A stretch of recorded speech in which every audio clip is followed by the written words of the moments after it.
இந்த ஏஐ தொழில்நுட்பம், அதாவது ஆர்டிஃபிஷியல் இன்டெலிஜென்ஸ், இந்த தொழில்நுட்பத்தில் எனக்கு இப்போ ரொம்ப அதிகப்படியான ஒரு ஆசை என்ன இருக்குது அப்படின்னு கேட்டிங்கன்னா, யாரை ரீப்ளேஸ் பண்ணலாம், இந்த பொசிஷனில் இருக்கிறவங்க ரீப்ளேஸ் பண்ணலாம் அப்படின்னு, ஏஐ வச்சு ரீப்ளேஸ் பண்ணலாம் அப்படின்னு கேட்டால் நான் யாரை சொல்லுவேன் அப்படின்னா, இந்தியாவில் இருக்கிற எந்த கோர்ட்டாக இருந்தாலும் சரி, அது கீழ் கோர்ட்டு மேல் கோர்ட்டு எந்த கோர்ட்டாக இருந்தாலும் சரி, இந்த மொத்தமாக இந்த நீதிபதிகள் இருக்காங்க இல்லையா, நீதிபதிகள் ஜட்ஜுகள், அவங்கள எல்லாரையும் தூக்கிட்டு ஏஐ கொண்டு வந்துடலாம் அப்படின்னு தான் சொல்லுவேன்.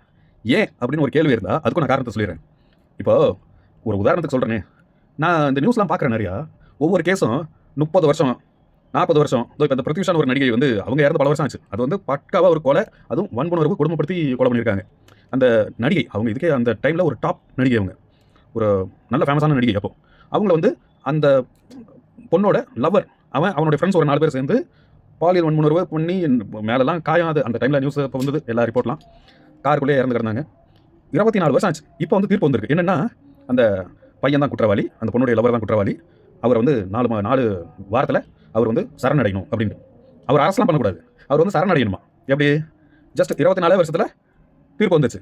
அப்புறம் பொள்ளாச்சியில் கூட ஏதோ வந்து ஒரு சொத்து வழக்கு 30 வருஷம் கழிச்சு தீர்ப்பு. அந்த வீடுகளெல்லாம் பாழடைஞ்சு இடிச்சு போச்சு. அது தரமட்டமாக போய் போச்சு. இப்போ ஏதாவது ஒரு கேஸ் சொத்து வழக்கெல்லாம் இருக்கு இல்லையா, அவ்வளோதான். 30 வருஷம் 40 வருஷம் நடக்கும். அந்த சொத்தை வந்து யாரும் அனுபவிக்க முடியாது. அது பூட்டி வச்சு சீல் வச்சு அந்த இதை நாசம் பண்ணி அது தரையோட தரையாக போய் மண்ணாக போய் வண்டி வாகனம் அதெல்லாம் அப்படி தான். இப்போ ஏதாவது கம்பெனியில் நீங்கள் வேலை செய்யணும்னு வச்சுக்கோங்க, உங்களுடைய வேலையை அந்த நேரத்தில் நீங்கள் முடிக்கல, சரியான நேரத்தில் நீங்கள் முடிக்கல அப்படின்னா உங்களை வேலையை விட்டு தூக்கிடுவாங்க. ஆனால் பாருங்களேன், இந்த கேஸ் அப்படிலாம் போனால் 30 வருஷம் 40 வருஷம் ஐயோ சரியான காமெடி அதெல்லாம். அப்போது அதுவும் இல்லாமல் இது மட்டும் இல்லை, இந்த ஏற்கனவே ஃபோக்ஸோ இருக்கிறவன், கொடூரமாக குற்றங்கள் பண்ணுறவன், இவனுக்கு எல்லாருக்கும் ஏதாவது ஒரு இதில் ஜாமீன் பெயில் கொடுத்து அமைச்சிட்டே இருக்காங்க பாருங்க. அவன் மறுபடியும் அது ஒரு என்கரேஜ்மெண்ட்டாக ஒரு பூஸ்டப்பாக நினச்சிட்டு வெளில வந்து மறுபடியும் அவன் குற்றம் வேறு குற்றங்கள் பண்ணிகிட்டே தான் இருக்கான். சின்ன பசங்களாக தான் சொல்கிறாங்களே, ஏய் ஓடா ஏறினா ஜெயில் இறங்கினா பெயில் அப்படிங்கிறாங்க. இந்த ஸ்கூலில் கூட ஒரு சின்ன பையன் 11வது படிக்கிற பையன் அந்த மாதிரி பேசுகிறான். ரயில்வே ஸ்டேஷனில் ஒருத்தன் அப்படி தான் பிடிச்சிட்டு ட்ரெயினில் ஒருத்தனை போட்டு வெட்டிட்டு இருந்தாங்களே, அவங்களுக்குலாம் தான் கேஸ் வாங்குறது பெருமை. ஏன்னா கேஸ் வந்தால் உடனே பெயில் ஜாமீன் அதில் வெளில வந்துடலாம். அப்போ இதெல்லாம் வந்து ஒரு சாதாரணமாக போச்சு. யார் வேணால் குற்றம் பண்ணலாம். ஒருத்தன் ஒரு 6 வயசு பொண்ணு, சின்ன பொண்ணு வன்புணர்வு பண்ணி கொலை பண்ணிவிட்டு ஒரு 3 மாதத்தில் ஜாமீனில் வந்துட்டு அவங்க அம்மாவையும் கொலை பண்ணிவிட்டு போனான். அவனுக்கு ஒரு 7 வருஷம் உள்ள இருந்திருப்பான்னு நினைக்கிறேன். அவனுக்கு வந்து விடுதலை, ஏன்னா சாட்சி பத்தலையாம்.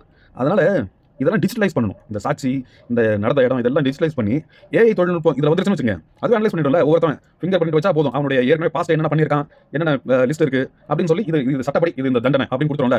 அதை தான் நான் சொல்கிறேன். இந்த ஜட்ஜுமார்கள் எல்லாத்தையும் தூக்கிட்டு ஏஐ ரீப்ளேஸ் பண்ணிடணும்.